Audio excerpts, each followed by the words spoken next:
أعوذ بالله من الشيطان الرجيم بسم الله الرحمن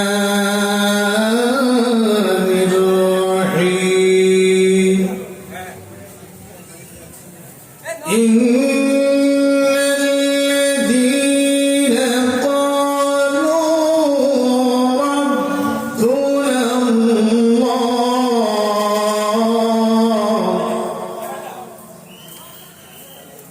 ربنا الله ثم استقاموا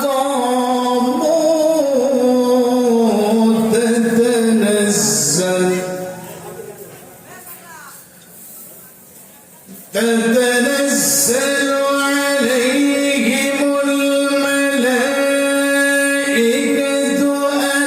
ألا تخافوا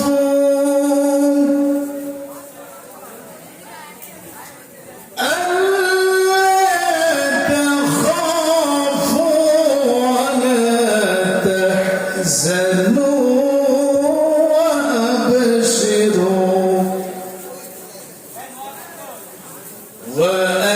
وأبشروا بالجنة التي كنتم توعدون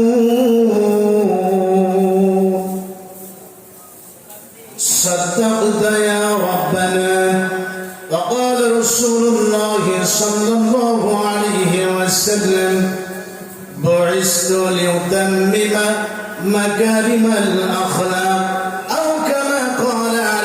الصلاة والسلام وقال تعالى في شان حبيبه إن الله وملائكته يصلون على النبي يا أيها الذين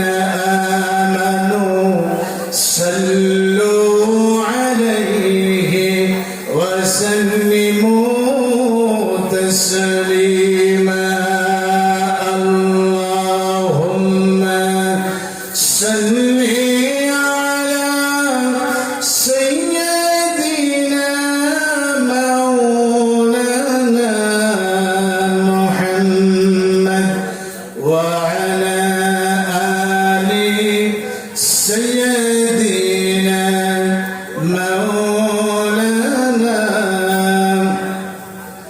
رسول مقبول رسول مقبول رسول مقبول رسول مقبول নিরহর সব পথিকে নিরহর সব পথিকে দেখিয়ে দিলেন কোল রসুল মকবুল তিনি রসুল মকবুল রসুল মকবুল তিনি রসুল মকবুল আল্লাহুম্মা সাল্লি আলা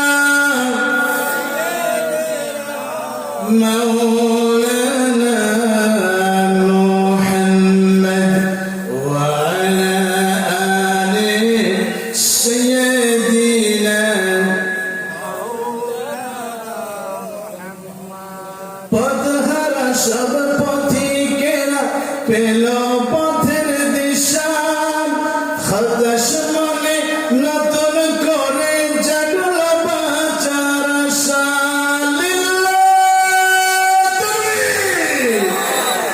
পথহারা সব পথিকেরা পেল পথের দিশা হতাশ মনে নতুন করে জাগল বাঁচার আশা হলো জান্নাতি সব ফুল রসুল মকবুল তিনি রসুল মকবুল রসুল মকবুল তিনি রসুল মকবুল নিরহর সব পথিকের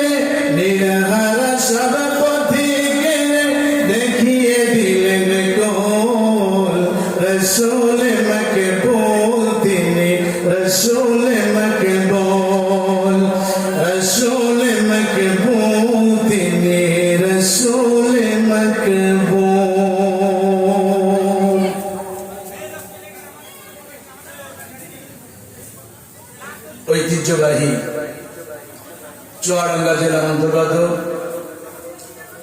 পুরাতন বারান্দি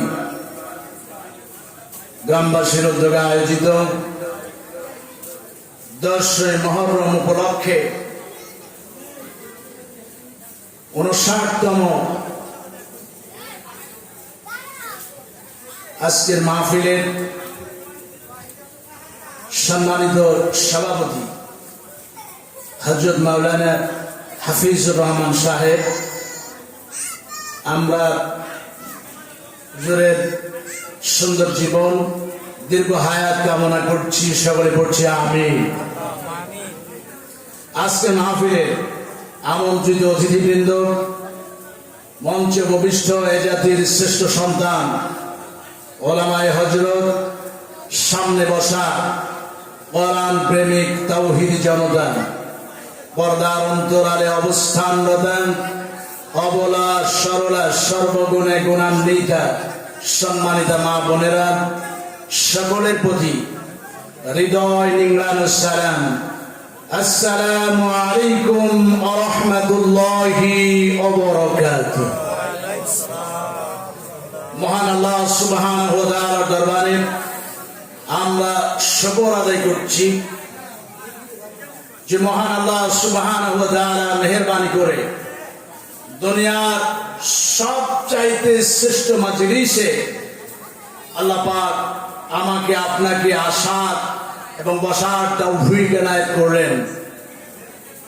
আমরা ওই মহান রব্বুল ইজ্জাত ওয়াল জালাল তার দরবারে সমস্যারে পুরুষোচিত কণ্ঠে আওয়াজ দিয়ে পড়ছি আলহামদুলিল্লাহ, আরো জোরে পড়ছি আলহামদুলিল্লাহ। সকলেই জবান খুলে আমার সঙ্গে পড়ুন, রব্বানা লাকাল হামদ হামদান কাসীরান তাইয়িবান মুবারাকান ফীহি ইয়া রব কামা ইয়ানবাগী লিজালালি ওয়াজহিকা ওয়া আযীমি সুলতানিক। আমরা প্রশংসা আদায় করলাম কার? জোরে আওয়াজে বলুন কার? ইমানদারগণ সব সময় প্রশংসা আদায় করবে একজনের, আওয়াজ দিয়ে বলুন তিনি কে? আল্লাহ সুবহানাহু ওয়া তাআলা। আল্লাহ রাব্বুল আলামিন তার বান্দাদের লক্ষ্য করে বলেন, বান্দা ওয়াশকুরুলি ওয়া লা তাকফুরুন। বান্দা আমার শুকর আদায় কর, আমার কৃতজ্ঞতা আদায় কর, আর আমার অকৃতজ্ঞ বান্দা হইও না, আমার নাফরমান বান্দা হইও না। এই দুনিয়ায় সবচেয়ে বেশি আল্লাহর শুকর আদায় যিনি করেছেন তিনি হচ্ছেন মুহাম্মদুর রাসূলুল্লাহ সাল্লাল্লাহু আলাইহি ওয়াসাল্লাম। নবীজি পরনে কাপড় নাই, পায়ে ভালো জুতা নাই, পেটে খাবার নাই, ক্ষুধার যন্ত্রণায় পেটে পাথর বেঁধেছেন, এরপরও রাসূলুল্লাহ সাল্লাল্লাহু আলাইহি ওয়াসাল্লাম সবচাইতে আল্লাহর বেশি শুকর আদায় করেছেন। সুবহানাল্লাহ। নবীজি এত বেশি আল্লাহর শুকর আদায় করতেন, এত বেশি কৃতজ্ঞতা আদায় করতেন, এত বেশি নামাজ আদায় করতেন, সাহাবীরা বলতেন ইয়া রাসূলুল্লাহ, আল্লাহ রাব্বুল আলামিন তো আপনার জীবনের আগের পিছনের সমস্ত গুনাহ খাতা মাফ করে দিয়েছেন, এরপরও আপনি কেন এত বেশি নামাজ আদায় করেন, এত বেশি আল্লাহর কৃতজ্ঞতা আদায় করেন, আল্লাহর শুকর আদায় করেন? রাসূলুল্লাহ বললেন, ও সাহাবীরা শোনো, আমি কি আল্লাহ রাব্বুল আলামিনের কৃতজ্ঞ বান্দা হব না? আমি কি আল্লাহ রাব্বুল আলামিনের নৈকট্য প্রাপ্ত বান্দা হব না? সুবহানাল্লাহ। রাসূলুল্লাহ সাল্লাল্লাহু আলাইহি ওয়াসাল্লাম যার জীবনের আগের এবং সামনের জীবনের সমস্ত গুনাহ খাতা আল্লাহ পাক মাফ করে দিয়েছেন, অথচ সেই রাসূলুল্লাহ সাল্লাল্লাহু আলাইহি ওয়াসাল্লাম সবচেয়ে বেশি আল্লাহর শুকর আদায় করেছেন। আওয়াজ দিয়ে বলুন সুবহানাল্লাহ। আল্লাহ রাব্বুল আলামিন কত সুন্দর করে এই বিশ্ব ব্রহ্মাণ্ড তিনি সৃষ্টি করেছেন, গাছে কত সুন্দর সুন্দর তাজা তাজা ফল তিনি সৃষ্টি করেছেন, সুন্দর ফুল তিনি সৃষ্টি করেছেন, গোটা বিশ্ব ব্রহ্মাণ্ড তিনি সুন্দর করে সাজিয়েছেন। এরপরও কি আল্লাহর শুকর আদায় করতে মনে চাই না?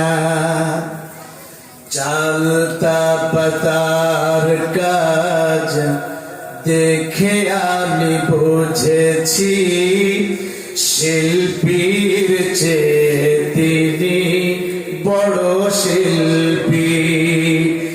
চালতা পাতার কাজ দেখে আমি বুঝেছি, শিল্পীর চেয়ে তিনি বড় শিল্পী।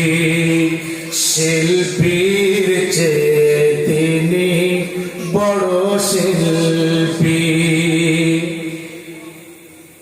সরিষার ক্ষেত ভরে হলুদে মাখা, হৃদয়ে মমতা দিয়ে চিত্র আঁকা। তটিনীর তীর দেখে বুঝেছি আমি, শিল্পীর চেয়ে তিনি বড় শিল্পী। শিল্পীর চেয়ে তিনি বড় শিল্পী। চলতা পাতার কাজ দেখে আমি বুঝেছি, শিল্পীর